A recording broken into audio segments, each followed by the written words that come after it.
Hi boys and girls, I hope you are enjoying your summer and your time with Mrs. Carter. I miss seeing you in the hallways and I hope you're getting to do all those fun summer things that you love to do during the summer. Today I'm going to read to you a story called Nobody Hugs a Cactus. The author is Carter Goodrich. Now when I read to you today, I want for you to be looking for the characters' feelings. We can tell the way characters are feeling by listening to what they say, and also by looking at their face and saying what their face tells us. So when we read, I'm going to try my best to get the book as close as I can to the camera, and we're going to look for how those characters are feeling. And Nobody Hugs a Cactus.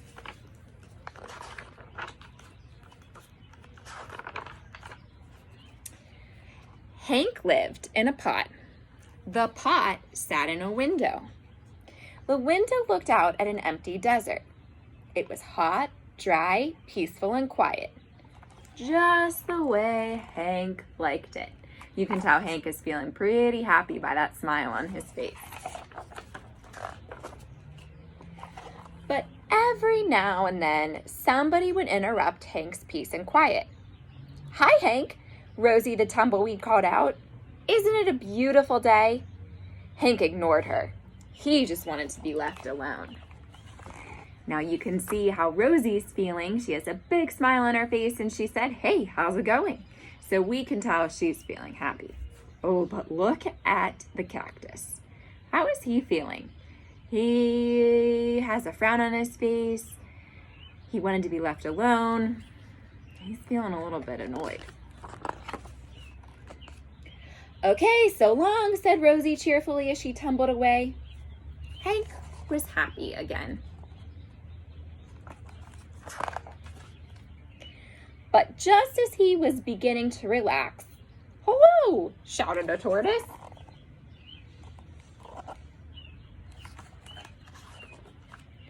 "Private property!" yelled Hank. "Keep out!" The tortoise was so frightened, he hid in his shell. Oh boy, now Hank is yelling, "Keep out!" And look at his face. How do you think he's feeling? If you said angry, I bet you're right. And look, the author already told us that the tortoise was feeling scared. He hid inside of his shell.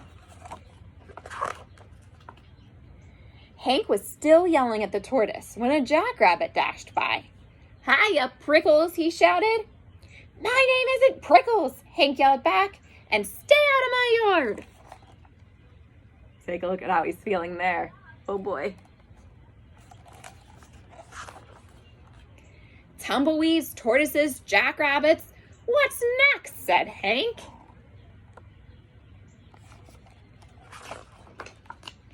A coyote came lopping by. "No dogs allowed," Hank yelled.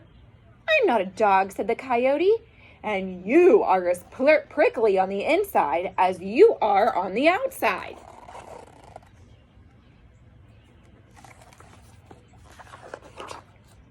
Before Hank could yell back at the coyote, a cowboy strode past. "Keep off the grass," shouted Hank. "What grass?" said the cowboy. "Seems to me somebody needs a hug." Too bad nobody hugs a cactus. What do you think? Do you think a hug would make Hank feel better? "Hi," said a lizard. "Who invited you?" said Hank.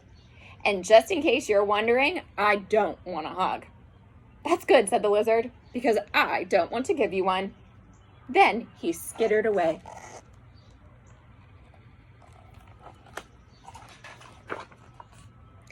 An owl landed on the roof. "If you're looking for a hug," said Hank, "well, I guess I could give you one." What do you think? Do you think the owl was going to get a hug from Hank? "Who, me?" said the owl. "You must be joking." And for the first time, Hank began to feel a little lonely. So I want you to show me a face when you feel lonely. You feel a little bit sad. What's something you think might make Hank feel better? The next morning, Hank was feeling more sad on the inside than prickly. Maybe a hug wouldn't be so bad after all.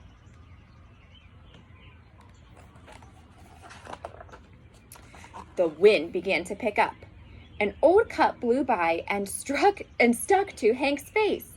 His arms were too short to get it off. "Great," said Hank.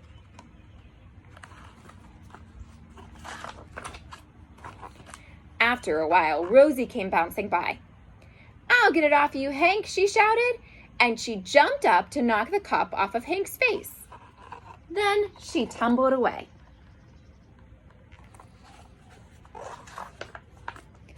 Hank didn't have time to thank Rosie. He felt bad about all the other times he had been so rude to her. He came up with a plan.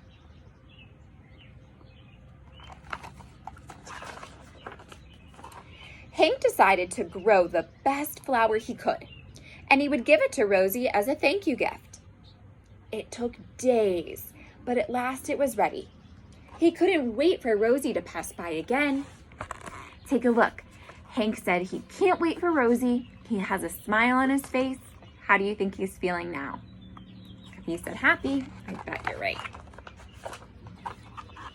When at last she finally did come bouncing back, Hank held out the flower. "Look, Rosie," he said, "I grew it just for you." Take a look at how he's feeling now. Well, very excited. Rosie was so surprised, she jumped up and gave Hank a great big hug. It felt so nice. Hank didn't want to let go. And as things turned out, he couldn't. Rosie and Hank had become stuck together.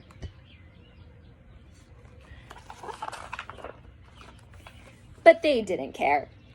After all, it's better to be stuck in a hug than to be stuck all alone.